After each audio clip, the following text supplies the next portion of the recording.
क्या आपने कभी यह कथा सुनी है कि महाकाली ही भगवान श्री कृष्ण के रूप में अवतरित हुए थे? यदि आपने कहीं पर यह कथा सुनी है तो अवश्य कमेंट के रूप में बताइएगा। जी हाँ, एक बार पुनः आप सबके बीच में हाजिर हुआ हूँ विलेज पंडित ब्लॉग के माध्यम से, पंडित दिनेश शर्मा। आप सबके बीच में यह अद्भुत कथा रखने जा रहा हूँ। श्री कृष्ण भगवान, जिनको कौन नहीं जानता है, विश्व में आज भगवान श्री कृष्ण के अनेक मंदिर और उनकी उपासना करने वाले करोड़ों लोग हैं।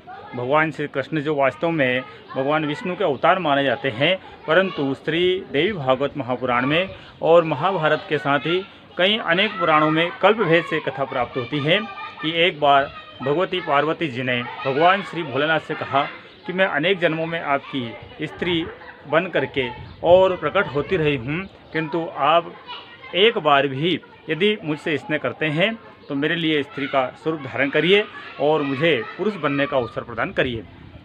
वास्तव में उस समय द्वापर में जब भयंकर राक्षसों का और त्राहिमाम करने वाला जो राक्षसों की प्रवृत्ति बढ़ी हुई थी, उसका संहार करने के लिए भगवती जी ने ही अपनी महामाया के स्वरूप को श्री कृष्ण के रूप में अवतरित करने का विचार बनाया था और भगवान शिव से इस प्रकार की विनंती की थी।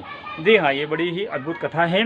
भगवान शिव जी ने भी एक बार भगवती जी के स्वरूप को देख करके मोहित होकर के, और उनके मन में ऐसा विचार आया था कि ये जो नारी का स्वरूप है अत्यंत शोभनीय है, तो इतना विचार करने मात्र से भगवान सदाशिव जी के मन में नारी बनने का एक मन में संकल्प उत्पन्न हो गया और उन्होंने माँ पार्वती से यह बात कही। इस प्रकार की कथा महाभारत में आती है। देवर्षि नारद ने भगवान सदाशिव से पूछा कि भगवान, हमने सुना है कि आपने स्त्री का स्वरूप धारण किया था, सो वह कथा क्या है? तो भगवान सदाशिव ने नारद जी को यह बात बताई थी कि मेरे मन में एक बार पार्वती जी का सौंदर्य देख करके मन में इच्छा प्रकट हो गई थी कि मैं नारी का स्वरूप धारण करूं। तब मैंने पार्वती जी से इच्छा प्रकट करी, तो पार्वती जी ने भी कहा कि मैं भी अनेक जन्मों में स्त्रियां आपकी बन करके प्रकट हुई हूं, तो मेरे मन में यह इच्छा प्रकट हुई है कि मैं भी पुरुष का स्वरूप धारण करूं।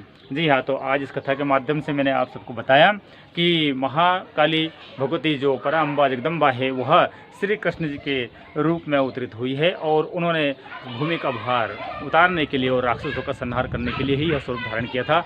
देखते रहिए विलेज पंडित ब्लॉग। आज की कथा आपको यदि पहले से ही मालूम थी तो कमेंट्स के द्वारा अवश्य बताएं और मेरे इस वीडियो को आप लाइक करें, शेयर करें।